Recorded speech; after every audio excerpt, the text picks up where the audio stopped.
Let's check out Yamaha's all-new, fully fared 600cc inline 4, the FZ6R. At the heart of this user-friendly machine is a retuned version of the previous 16-valve fuel-injected FZ6 block. Yamaha claims the revised cylinder head, crankcases, intake, and exhaust systems now provide for more low and mid-range torque. In the chassis department, mounted to the steel tube diamond type frame is a 41mm fork, mounted up front with 2-piston calipers and twin 298mm discs. While out back, note the sexy bolt-on subframe and the 4x2x1 midship exhaust canister. So how does the new FZ6R package work? Well, let's check in with this week's guest road tester, a former Gixxer and Ninja owner, Daryl Dunsby. So Daryl, you've been around the block. Your resume is pretty impressive in terms of the types of motorcycles. You've had touring bikes and sport touring bikes, and you've had sport bikes, you've had Gixxers, and you've had STs and VFRs, and now you've gone over to the power cruiser segment. So where does this fit into your riding?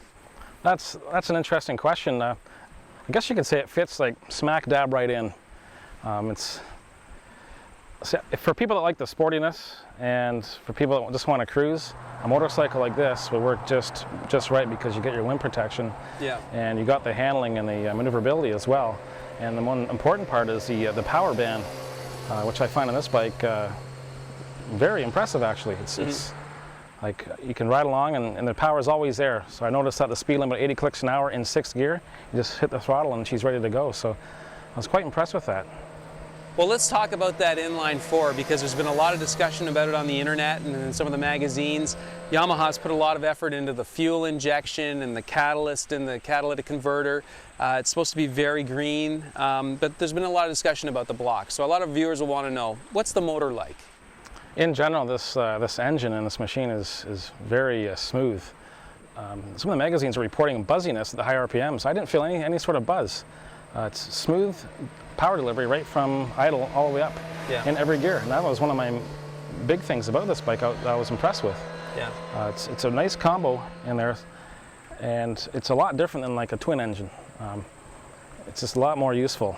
The power is just right there at any RPM. So you found it had a pretty good, like a wide power band. I did actually.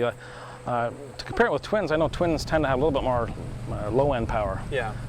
And sometimes they run out of breath at higher RPM. Well, this one here is just even all the way through. I was quite impressed with that. And then tied in with the exhaust note, that little exhaust tucked away underneath there, I found that to be a perfect little package, and it made this bike feel like an even sportier bike. Just the power and just the sound. It made me feel like I was on a super sport bike, for example.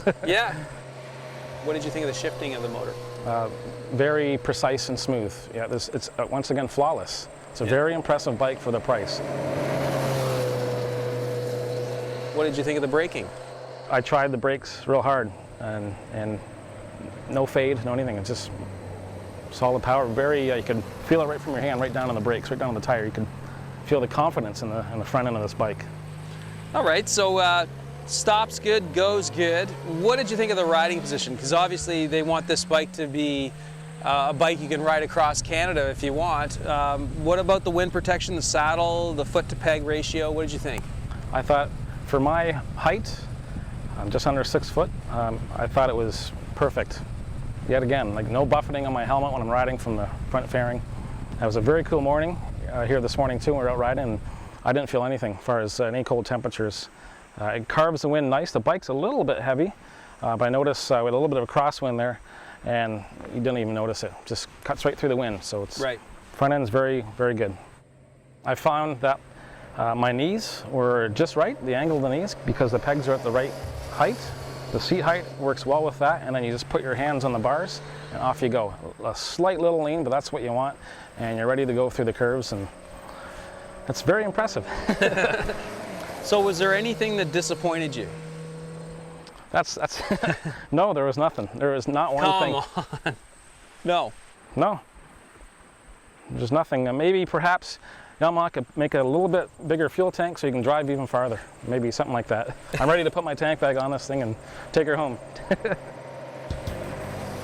Well, you've done a great job. You look like you're having fun out there. You want Yes. to do a little more riding on the way back? Please, Dave. Yeah. Good job, Yeah. Daryl. Thank you very much, Dave. Nice work.